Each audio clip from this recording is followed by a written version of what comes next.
کہ اللہ کے عباد الرحمن، اللہ کے بندے،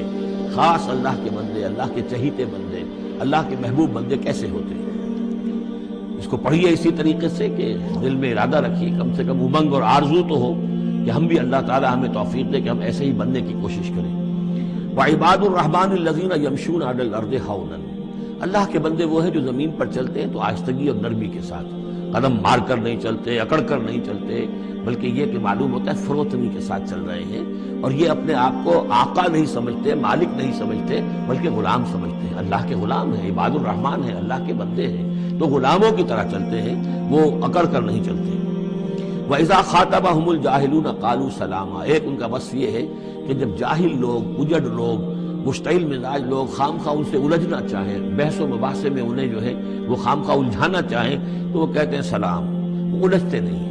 بحث و تمہیز کے اندر نہیں۔ جب وہ دیکھتے ہیں کہ ایک شخص بحث پر اتر آیا ہے، وہ اب بات سمجھنا نہیں چاہتا، اس کے اوپر ضد جو ہے وہ مسلط ہو چکی ہے، تو اب خام خواہ اس کے ساتھ وہ الجھے رہنا، جس کو ہم کہتے ہیں ہمارے ہاں وہ پنجاب میں یہ سینگ پھنسا کر آدمی جو ہے وہ اپنا وقت ضائع کرے، اس کا بھی وقت ضائع کرے، کوئی فائدہ نہیں۔ میچور آدمی یہ کہ دیکھے اگر تو واقعی یہ بات سمجھنا چاہ رہا ہے تو سمجھائے، نہیں سمجھنا چاہتا، اس کی اصل میں نیت ہی نہیں ہے، تو پھر خام خواہ اس کے ساتھ الجھنے کا فائدہ نہیں۔ والذین یبیتون لربہم سجدا وقیاما، اور وہ لوگ کہ جو راتیں بسر کرتے ہیں اپنے رب کے لیے سجدے اور قیام میں۔ یہاں وہ بات بہت واضح ہو گئی،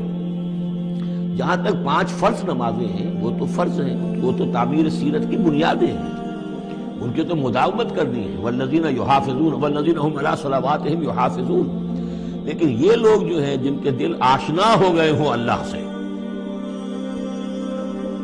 اگر کہ اللہ کے ساتھ دوستی ہو چکی ہو، تو پھر یہ کہ رات کا وقت ہوتا ہے کہ جس میں وہ پھر بندہ اٹھتا ہے، کوئی دیکھ نہیں رہا ہے، لوگ سوئے ہوئے ہیں، کوئی ڈسٹربنس نہیں ہے۔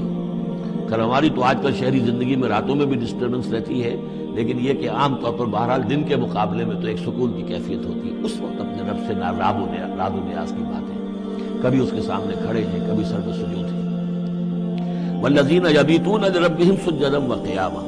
والذین یقولون، اور وہ کہتے رہتے ہیں سب کے باوجود، ربنا اصرف عنا عذاب جہنم، اے رب ہمارے عذاب جہنم کو ہم سے پھیر دے، دور کر دے۔ یہ سورہ نور میں بھی ہم نے پڑھا تھا کہ وہ ساری شخصیت جو ہے بیان کرنے کے بعد وہ اس کے بعد بھی لرزاں و ترساں رہتے ہیں۔ یوما تتقلب فیہ القلوب والابصار، ڈرتے رہتے ہیں اس دن کے خیال سے کہ جس میں نگاہیں اور دل الٹ دیے جائیں گے قیامت کے دن سے۔ ان عذابہا کان غراما، یقیناً اس کا عذاب جو ہے وہ چمٹ جانے والی شے ہے۔ انہا ساعت مستقر و مقامہ، پروردگار وہ جگہ جہنم جو ہے یقیناً بہت بری جگہ ہے، مستقل قیام کے لیے بھی اور تھوڑی دیر کے لیے بھی۔ تو میں نے عرض کیا تھا کہ دنیا میں بری سے بری جگہ بھی جو ہے اس میں بھی آپ تھوڑی دیر کے لیے جائیں گے تو ریکریشن ہو جائے گی چینج کی وجہ سے، اور اچھی سے اچھی جگہ جو ہے اس میں بھی مستقل رہنا پڑے تو پھر اس کے اندر کوئی حسن اور کوئی جو ہے دلچسپی باقی نہیں رہے گی۔ تو اس کے بجائے جو جنت کا اور جنت کا تصور دیا جا رہا ہے، جنت اتنی اچھی جگہ ہے کہ مستقل طور پر رہنے کے باوجود اس کی دلچسپیوں میں، اس کی رعنائیوں میں کوئی کمی نہیں ہوگی، اور جہنم اتنی بری جگہ ہے کہ ایک لحظے کے لیے بھی کسی کا قدم وہاں گیا تو وہ اپنی پوری جو ہے سختی اس کے اوپر ظاہر کر دے گی۔ والذین اذا انفقوا لم یسرفوا ولم یقتروا وکان بین ذلک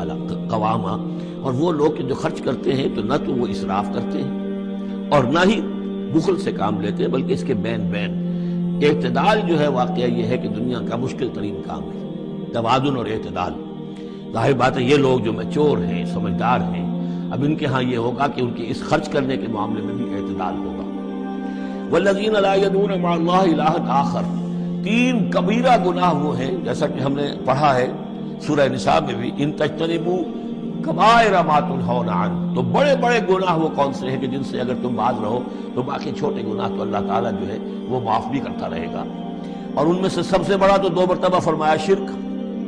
اور شرک کے بعد پھر قتل ناحق اور پھر زنا،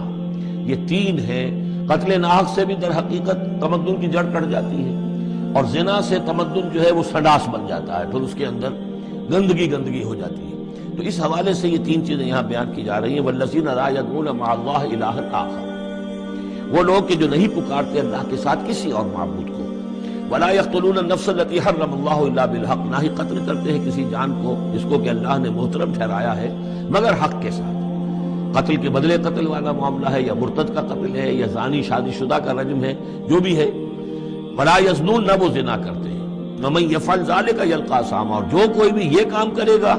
وہ اس کی پاداش کو پکڑ کر اس کو جو ہے اس حاصل کر کے رہے گا، یا لازمہ اس کی سزا اس کو مل کر رہے گی، یلقی اثاما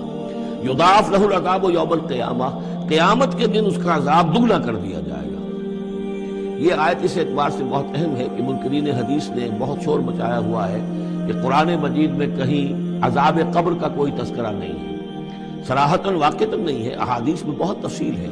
لیکن یہ کہ یہ مقام ایسا ہے کہ جس سے ثابت ہوتا ہے کہ قیامت کے دن سے پہلے بھی عذاب ہے،